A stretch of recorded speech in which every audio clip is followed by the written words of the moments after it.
It's time for Mr. Fundamental! Presented by no one. Doc Rivers came off a disappointing playoff exit with the Clippers last year, but that shouldn't take away from what he's done in the past, such as coaching the overachieving 18-19 Clippers for the Celtics' last championship. He's not the best X's and O's coach, but he builds great relationships with players and holds them accountable. All eyes will be on how Rivers will maximize the pairing of Embiid and Simmons. Based on Rivers' previous coaching stint, there are encouraging signs, so let's get into it. The first thing that Rivers has preached after joining the Sixers is pushing the pace. This makes a lot of sense, especially with the transition monster in Simmons, who excels in the open floor. Attacking an unset defense will minimize their star duo spacing issues, assuming Simmons isn't going to take jumpers and Embiid is still at his best in the paint.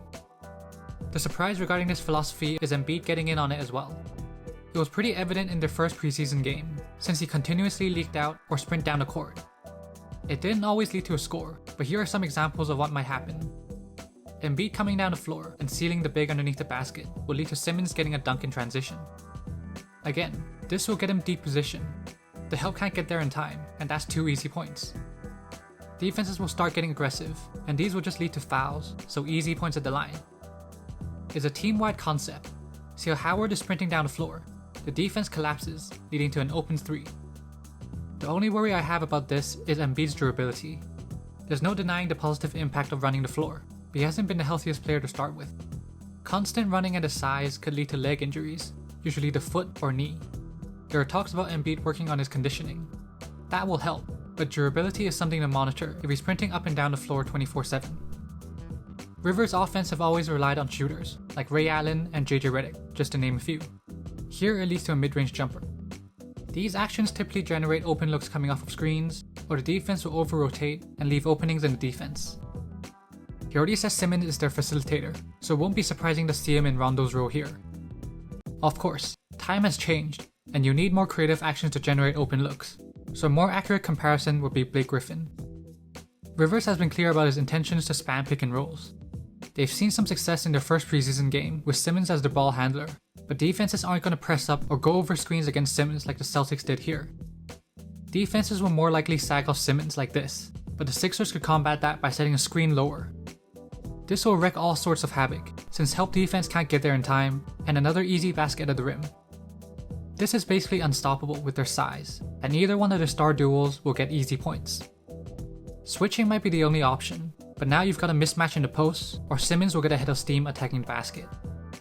Constantly rescreening could work too, until Simmons' defender goes over the screen, and we're back to this mid-post pick and roll, leading to the corner triple. A more effective strategy is running inverted pick and rolls. Guards will have trouble covering Simmons going downhill, and the defense gives up the dunk. With snipers like Seth Curry, top blocking is going to be common. Both defenders will be on the high side of the screen, opening the lane for another drive to the rim. The last thing about the pick and roll is using Simmons as a screener and a short roller. He's had success with this in the past, and Rivers' emphasis on pick and rolls will get him plenty of these opportunities. Defense doesn't need to worry about a pop, but his quickness will still allow him to get to the front of the rim after the pocket pass. It won't be hard to see Simmons replicating these explosive dunks before the weak side helper could rotate. With pull-up threats like Curry and Milton, defenses are going to have to give up an open 3 if the big doesn't step up and continue to sag against Simmons. Taking a quick detour, handoffs are going to have a similar effect. Curry and Milton are going to provide that Redick and Bellinelli effect. Defenses will show on the handoff, and a fake will lose Simmons' defender, and he shows off some of his crafty moves. Going back to the pick and roll, there will be times where Simmons' role is contained. This means flaring is the only option to release pressure, especially if the dunker spot is occupied. I doubt Simmons will pull the trigger like Griffin does here, but there are multiple counters to this.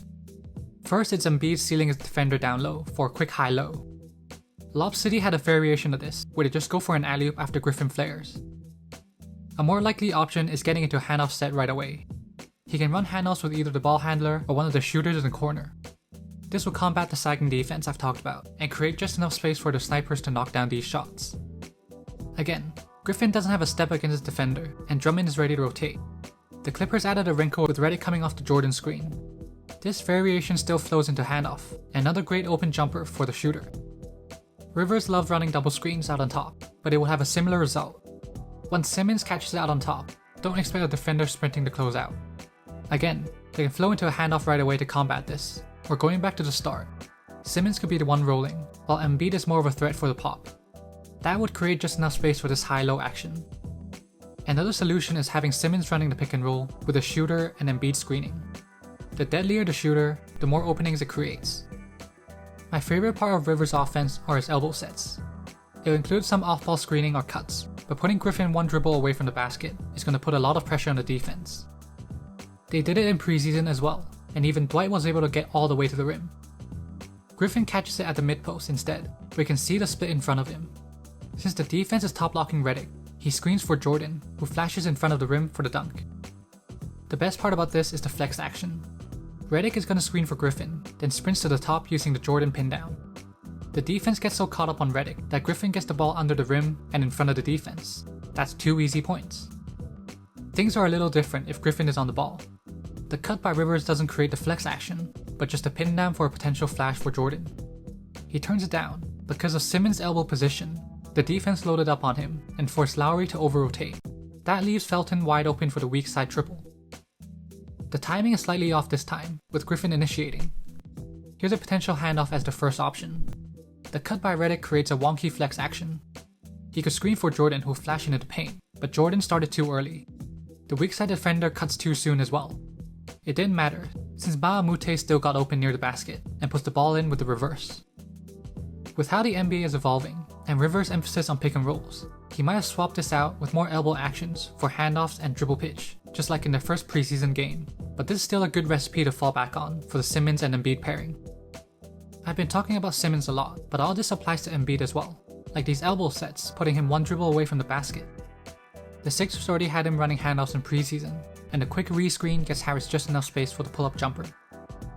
These have worked in the past, and wrinkles like this back screen instead of a handoff will keep the defense on their toes. The thing is, most screens involving Embiid will have a similar effect as Simmons. The defense are willing to give up this pop and contest late. See the Simmons cut here for a potential scoring option.